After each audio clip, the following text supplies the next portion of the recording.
Okay, we're starting a TikTok series because we're cool kids. I'm literally a boomer. I don't know how to zoom out. Help me. So cosplay is a thing I do, okay? And I thought it would be fun if I told y'all about the dumb shit I did as a baby cosplayer. I zoomed in again. So this girl has been here through all my antics. That's why she's joining us today. So one of the first dumb things I did as a baby cosplayer was take a straightener to a party store wig.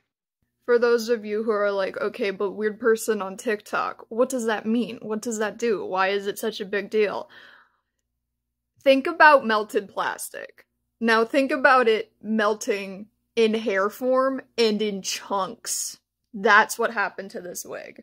And it was like one of the first wigs I ever bought, so I was super excited about it. And then I completely melted it, and I didn't even do the, the heat test where you test a strand of it in the back with the flat iron. I literally just went for it and completely ruined the front of this wig. There was nothing I could do about it. I mean, except for go back to Value Village, which I did! The dumb, stupid, and idiotic things I did as a baby cosplayer. So, one of the first things you learn as a cosplayer is to not bind with ace or tensor or whatever bandages. I knew that and I did it anyway, but that's not the stupid part. I don't even know where I heard this advice from, but I got it in my head that I needed 2 sports bras, and I'd wear one correctly, and then the other one I'd wear backwards. Oh, and don't forget, I was still using the tensor bandages under this monstrosity. So clearly it hurt, and it didn't even work. Like, you could still see everything. I'm so glad we have better access to binders now. Seriously, y'all, like, invest in a binder. You won't regret it. It's so nice, and you don't need to hurt yourself. So this one didn't start as a cosplay thing, but it carried over into my cosplay career. Eyeshadow palettes, yeah? There's a bunch of different colors in them. And my dumbass thought that I needed to use every single color in the color palette. So I'd be walking around looking like a damn clown, and I thought I was wearing it right, and I was so proud of myself. I definitely grew out of it as I got further into cosplay, because I realized that slapping on like 10 different colors of eyeshadow just didn't look good and didn't fit the character. But that was still a thing I did, and I think about it every day. Okay, screw it, let's do another one. Also, I really like this filter. So because I was bullied all through elementary school, and I also had a really toxic father, I thought that the only way to make people like me was to give something in return. So the way I'd open up conversations is I would offer to either do photography, which I am not a photographer, or I would offer to make costumes for people. Like, just completely going out of my way. And I did actually do a bunch of work for people, free creative labor, just because I wanted a friend. Now that I think about it, that's really fucking sad. Luckily, I realized my self-worth, and I don't do that shit anymore. I just ask people if they want to be friends. What are we on, part 5? We're gonna talk about something most of us do, and that's photo editing.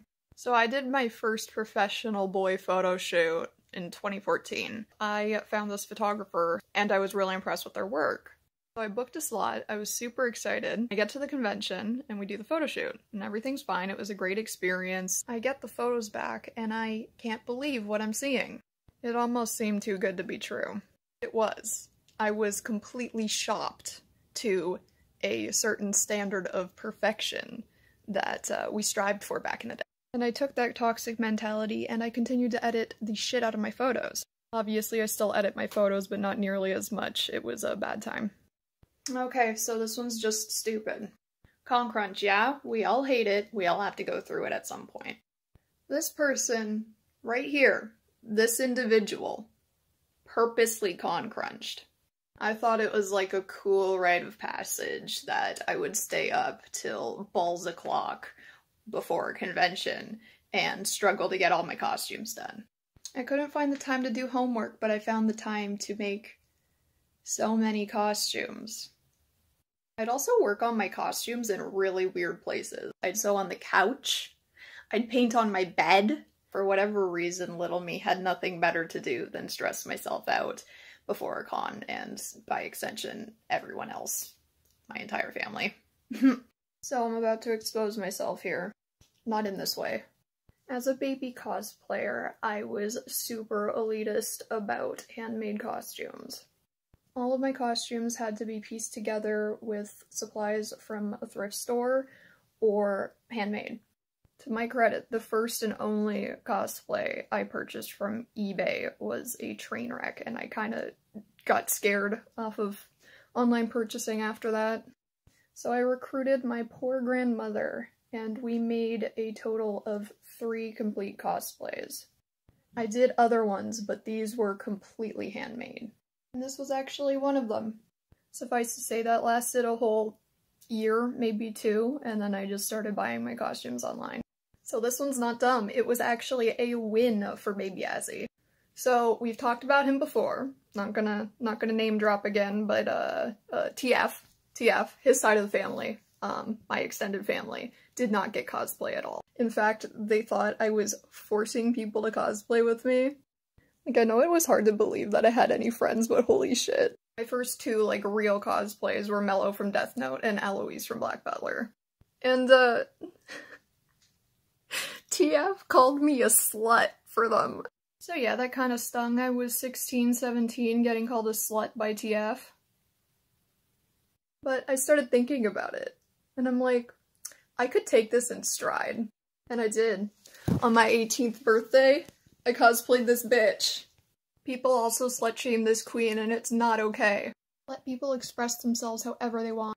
We got a good one today, lads. I had a really hard time putting in contacts for the first time, which I'm sure many of us have that experience. It's a piece of plastic in your eye. It's pretty spooky stuff. The first pair of contacts I ever got was Twilight turquoise lenses, something or other, and I won them from a contest. Now, I say this all the time, like, I'm sure even people who don't know me know this, but I'm super blind. And I'm super freaked out about, like, limited vision or anything happening to my eyes, which is why I don't have the mesh lenses. Back to the story. So, after finally wrestling to get these things in my eyes, I couldn't get them out. In my panic, I, like, begged my mom to help me get them out, and then they started going behind my eye. And my dumbass literally thought, like, they were gonna get stuck behind my eye. Suffice it to say, that didn't deter me at all. Wow, look at how nice my hair looks today.